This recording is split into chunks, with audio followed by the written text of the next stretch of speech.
A wailing cry pierced the frigid Montana winter night as Nora Davis clutched her feverish 6-month-old daughter against her chest. Desperation etched across her face like deep canyons in the Badlands. The year was 1885, and the small settlement of Redemption Creek offered little mercy to a young widow trying to survive on her own. "Hush now, Emma," Nora whispered, her breath forming small clouds in the dimly lit cabin. "Mama's here." But Emma's cries only intensified, her tiny face flushed with fever that had persisted for 3 days. Nora had tried everything: cold compresses, herbal teas, prayers whispered into the darkness, but nothing worked. The baby's labored breathing grew more concerning with each passing hour. Nora glanced at the small pile of coins on the table, the sum of her savings after months of taking in laundry from the townsfolk. $8.35. Not nearly enough to pay Dr. Morton's fee, which everyone knew started at $20 for serious cases. But what choice did she have? Emma needed medical attention. Wrapping Emma in her thickest blanket, Nora pulled on her worn coat and stepped out into the biting cold. Snow crunched beneath her boots as she made her way toward town, the moon casting long shadows across the white landscape.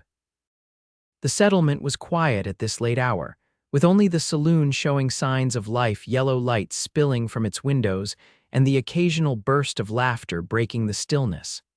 The doctor's house sat at the edge of town, a 2-story structure with a small sign announcing Dr. James Morton, physician.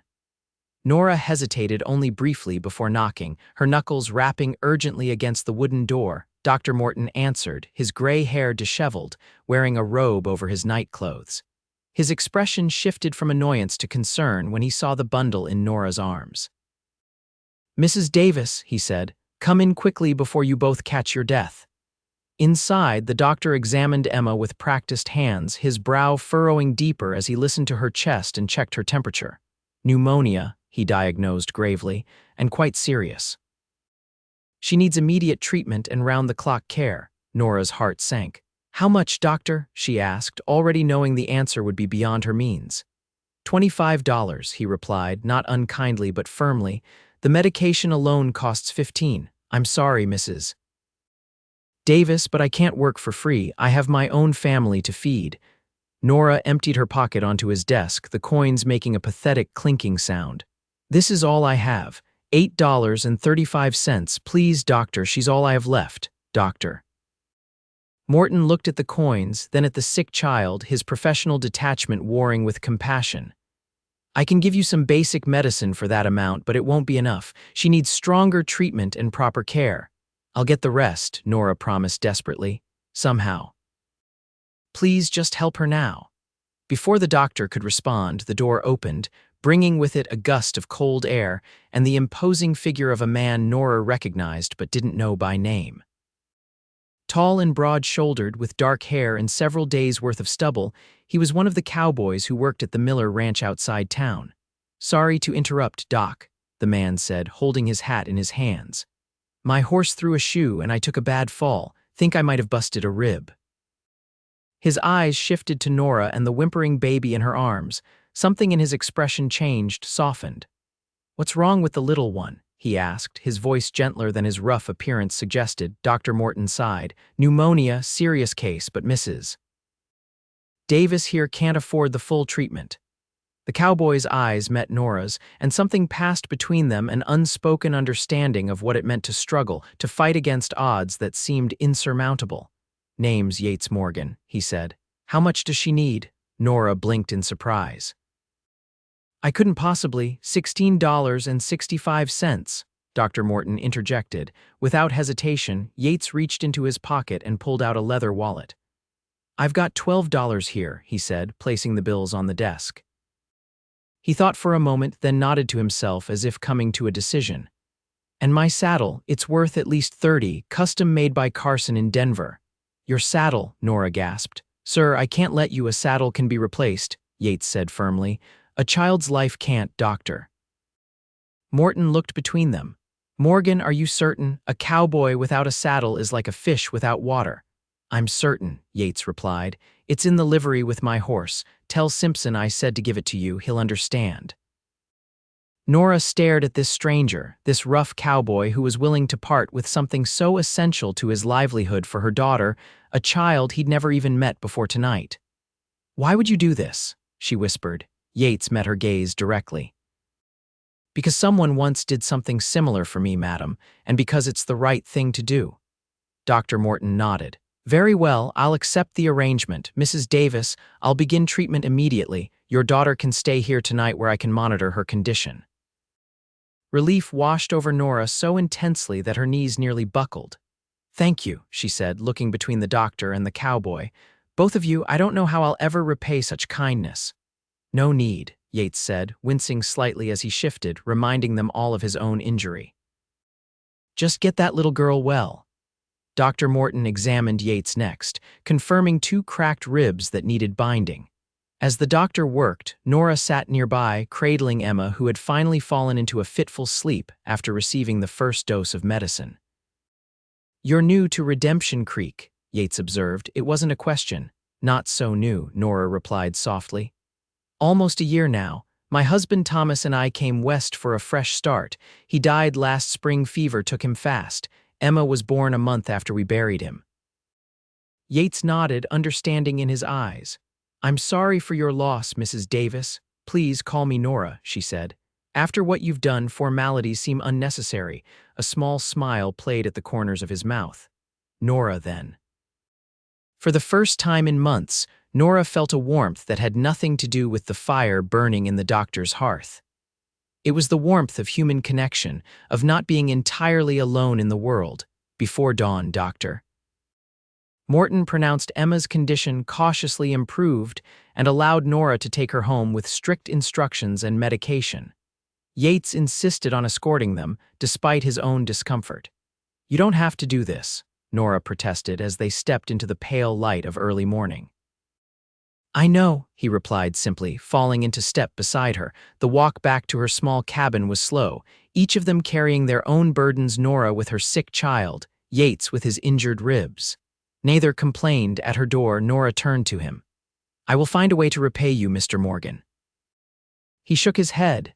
"Yates, and there's no debt between us." "There is to me," she insisted. "At the very least, let me mend your shirts or cook you a proper meal when you're feeling better." A genuine smile spread across his face. "I won't say no to a home-cooked meal. Haven't had one of those in longer than I care to remember." With that, he tipped his hat and turned to leave, his tall figure silhouetted against the rising sun. Over the next 2 weeks, Emma's condition improved steadily. The medicine did its work, and Nora's constant care did the rest. Dr. Morton visited twice to check on his small patient, each time looking more pleased with her progress. True to his word, Yates Morgan appeared at Nora's door one evening, hat in hand and freshly shaved. He'd brought a small wooden horse, whittled by his own hand, for Emma.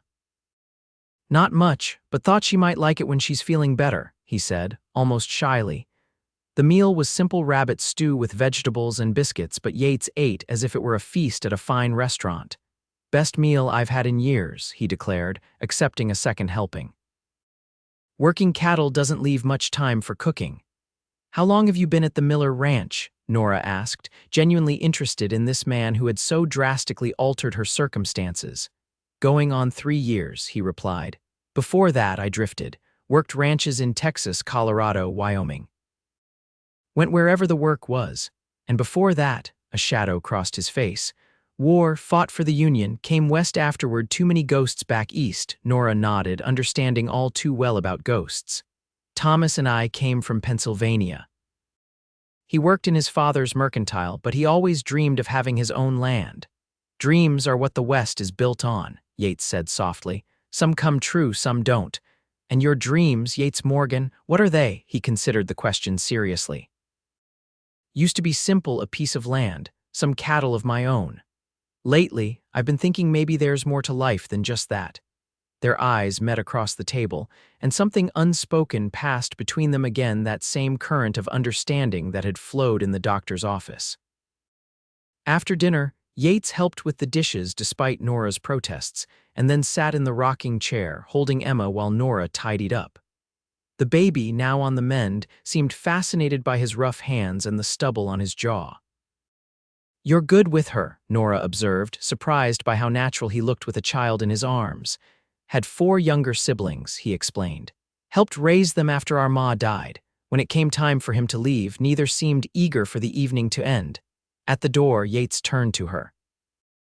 "I'd like to call on you again, if that would be agreeable," he said formally, as if reciting words he'd practiced. Nora smiled. "I'd like that very much." And so began a courtship unlike any in Redemption Creek's short history. The young widow and the cowboy who'd sold his saddle to save her child became the subject of gentle gossip and speculation. Yates visited whenever he could get away from the ranch, sometimes bringing small gifts: a ribbon for Nora's hair, a toy for Emma, once even a bag of oranges that had come on the train from California, a rare treat in Montana. For her part, Nora began to feel alive again. The crushing grief that had been her constant companion since Thomas's death didn't disappear, but it changed, softened. She found herself laughing at Yates's dry humor, looking forward to his visits, wondering about him when he was away. Spring arrived, melting the snow and bringing new growth to the land. Emma, now 9 months old, was crawling everywhere and beginning to pull herself up on furniture, showing no lasting effects from her brush with death. One Sunday after church, Yates asked Nora to walk with him. They strolled to the edge of town, Emma babbling happily in Nora's arms. "I've been saving," Yates said without preamble. "Nearly have enough for a small place of my own, nothing fancy, 40 acres with a creek running through it about 10 miles west of here." Nora's heart constricted. Was he telling her he was leaving? "That sounds wonderful," she managed, trying to keep disappointment from her voice. Yates stopped walking and turned to face her. "I'm not saying this right. What I mean is, I've been alone a long time, Nora, too long. And these past few months, spending time with you and Emma, I've realized I don't want to be alone anymore." He took a deep breath. "I know it hasn't been that long since you lost Thomas, and I would never presume to replace him in your heart. But if you could find room there for me too, I swear I'd spend the rest of my days trying to deserve it." Tears welled in Nora's eyes. "Are you asking what I think you're asking, Yates Morgan?" He nodded, suddenly looking more nervous than she'd ever seen him. "I am. I'm asking if you and Emma might consider becoming Morgans instead of Davises." Emma chose that moment to reach out a chubby hand toward Yates, as if casting her vote. They both laughed, breaking the tension. "She seems to approve," Nora said, blinking back tears. "And her mother?" Yates asked softly. Nora shifted Emma to one arm and reached for Yates's hand with her free one. "Her mother thinks that the man who would sell his saddle to save a child he'd never met is exactly the kind of man she could spend her life with." The relief and joy that spread across his face was like sunrise breaking over the mountains. "Is that a yes?" "Yes," Nora said firmly. "That's a yes." They were married 2 weeks later in the small church with nearly the entire town in attendance. Dr. Morton stood as Yates's best man, and Emma, dressed in a gown Nora had sewn from her own wedding dress, watched the proceedings from the arms of Mrs. Peterson, the baker's wife. Life as Mrs. Morgan was different from anything Nora had known before. The small homestead Yates had purchased was truly just the beginning, a simple one-room cabin and a barn that needed repairs, with land that had never been cultivated. But it was theirs, and they worked side by side to make it a home. Yates continued to work at the Miller Ranch 3 days a week while establishing their own small herd of cattle. Nora planted a garden, kept chickens, and took in mending to help with expenses. Every evening, they would sit on the porch Yates had built, watching Emma toddle around the yard and talking about their dreams for the future. "I never thought I'd have this," Yates confessed one evening as they watched the sunset paint the sky in shades of orange and purple. "A home, a family. After the war, I figured I'd just drift until the end of my days." Nora leaned her head against his shoulder. "And I never thought I'd find love twice in one lifetime. I believed that part of my life was over when we buried Thomas. Do you think he would approve of us?" Yates asked, a question he'd never voiced before. Nora considered it seriously. "Thomas wanted me to be happy, to have a good life. He made me promise before he died that I wouldn't spend my days grieving. So yes, I think he would approve." especially of a man who would give up something as valuable as a saddle for a child he didn't know. Yates kissed the top of her head. Best trade I ever made. Their first year together brought challenges: a drought that threatened the crops, a harsh winter that claimed two of their cattle, and the everyday struggles of frontier life. But it also brought joy: Emma's first words and steps, the slow transformation of raw land into a productive farm, and the deepening bond between Nora and Yates. On their first anniversary, Yates presented Nora with a gift that left her speechless: a rocking cradle, beautifully crafted from pine, with delicate carvings of wildflowers along the sides. I've been working on it in secret, he explained, watching her run her fingers over the smooth wood. Thought we might need it soon. Nora's eyes widened. How did you know? I was planning to tell you tonight. It was Yates's turn to look surprised. You mean? She nodded, smiling. Come November, Emma will have a little brother or sister. Yates swept her into his arms, mindful of her condition, his face alight with joy. I just had a feeling, he said. Call it a cowboy's intuition. November brought an early snowfall and a son, Thomas Yates Morgan, named for both the father he would never know and the one who had chosen him. The birth was difficult, but with Dr. Morton's assistance, both mother and child emerged healthy.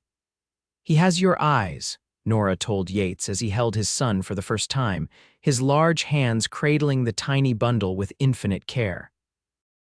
And your spirit, I'd wager, Yates replied, his voice thick with emotion. Poor child won't stand a chance against life's hardships with that combination. Emma, now almost 2, was fascinated by her baby brother, constantly wanting to touch his tiny fingers and toes. Baby, she would say proudly, pointing to the cradle. Emma's baby. As winter settled over the homestead, the Morgan family established new routines. Yates took over more of the household duties while Nora recovered, proving surprisingly adept at cooking and caring for Emma. In the evenings, they would gather around the fire, Nora nursing little Thomas, Emma playing with the wooden animals Yates continued to carve for her, and Yates reading aloud from one of the few books they owned. Did I ever tell you about the day we met? Yates asked one evening as a blizzard raged outside, the wind howling around their snug cabin. Of course, Nora replied. It's hardly something I'd forget. No, I mean why I was at the doctor's that night, he clarified. It wasn't just because I fell from my horse. Nora looked up, interested. Oh, I'd been in town earlier that day and saw you heading to the laundry with Emma bundled up in your arms. You looked worried. I remembered hearing about how your husband had passed and thought maybe things weren't going well. They weren't, Nora admitted. I was behind on rent and Emma had just started getting sick. Yates nodded. I could tell something was wrong, so when I finished my business, I headed back to the ranch. That's when my horse threw the shoe and I took that fall. Hurt like the devil, but I probably would have just wrapped my ribs myself and waited it out. Ranch hands get worse injuries all the time. So why did you go to Dr. Morton? I kept thinking about the look on your face, how worried you seemed. Had a feeling you might need help but be too proud to ask for it. So I decided to ride back to town and check on you, using my injury as an excuse to visit the doctor's place. Thought maybe I could offer some help without making it seem like charity. Nora stared at him, a new understanding dawning. You mean, you came back to town specifically looking for me? I did, he confirmed. Never expected to find you already at the doctor's with Emma so sick, but when I walked in and saw you there with those few coins, well, the decision made itself. You never told me this, Nora said softly. Yates shrugged. Never seemed important to mention. The important part was getting Emma the help she needed. And selling your saddle, was that decision as easy as you made it seem? A smile touched his lips. Easier. That saddle was just leather and wood, Emma is. He looked at their daughter, now sleeping on a pallet near the fire. She's a miracle, they both are. His gaze shifted to their son, also sleeping peacefully in Nora's arms. And what about me? Nora asked, her voice barely above a whisper. Was I worth it too? Yates moved to sit beside her on the bench, his arm encircling her shoulders. Nora Morgan, you are worth everything I have and more. That night, I helped a woman in trouble. I had no idea I was also saving my own future happiness. She leaned into him. Content in the knowledge that what had begun as an act of charity had blossomed into something far more profound, a love born of compassion, strengthened by shared struggles, and sustained by mutual respect. As the years passed, the Morgan homestead prospered. They added 2 more children to their family, another daughter, Rose, and a second son, James, named for Dr. Morton, who had delivered all 4 Morgan children and remained a close family friend. Yates eventually saved enough to buy the adjoining property, expanding their ranch to over 100 acres. They built a larger house, with proper bedrooms for the children and a kitchen that was Nora's pride and joy. Their cattle herd grew, as did their reputation for fair dealing and hard work. Emma, the child whose life had hung in the balance that fateful night, grew into a strong, compassionate young woman who inherited her mother's determination and her father's quiet strength. Though Yates had not been her biological father, no one would ever question the bond between them. He had been there for her first steps, her first day of school, her first heartbreak, and she had been the catalyst that brought him and Nora together. On Emma's 18th birthday, Yates presented her with a special gift, a saddle custom made by the same craftsman in Denver who had made the one he'd sacrificed years ago. "I don't understand," Emma said, running her hand over the exquisite leatherwork. "The first saddle I gave up for you before you could even remember," Yates explained. "This one is to remind you that some sacrifices aren't really sacrifices at all when they're made for the right reasons." Nora, watching from the porch, felt tears well in her eyes at the scene. So much had changed since that desperate night when she'd knocked on Dr. Morton's door with a sick baby and insufficient funds. The young widow, struggling to survive, had become a confident woman surrounded by family and blessed with a prosperity she could never have imagined. Later that night, with the children asleep and the house quiet, Nora and Yates sat on the porch swing he had built for their 10th anniversary, looking out at the land that had become their legacy. "Did you ever regret it?" Nora asked suddenly. "Selling your saddle that night?" Yates chuckled, the sound deep and warm in the darkness. "In 30 years of marriage, you've asked me that question at least 100 times, and my answer is always the same." "Tell me again," she requested, nestling closer to him. He kissed her temple, his voice soft but sure. "Not for a single moment. That saddle led me to you, to our children, to this life we've built together. It was just a thing, Nora. What I got in return was everything." She smiled, remembering the desperate young mother she had been and the gruff cowboy who had changed her life with a simple act of kindness. "Everything," she agreed, watching the stars appear one by one in the vast Montana sky, grateful for the twists of fate that had brought them together and the love that had kept them that way. In the distance, a coyote called to its mate, a lonely sound that only emphasized the warmth and security of their home. Yates pulled Nora closer, and together they rocked gently as the night deepened around them, 2 people who had found in each other not just love, but home.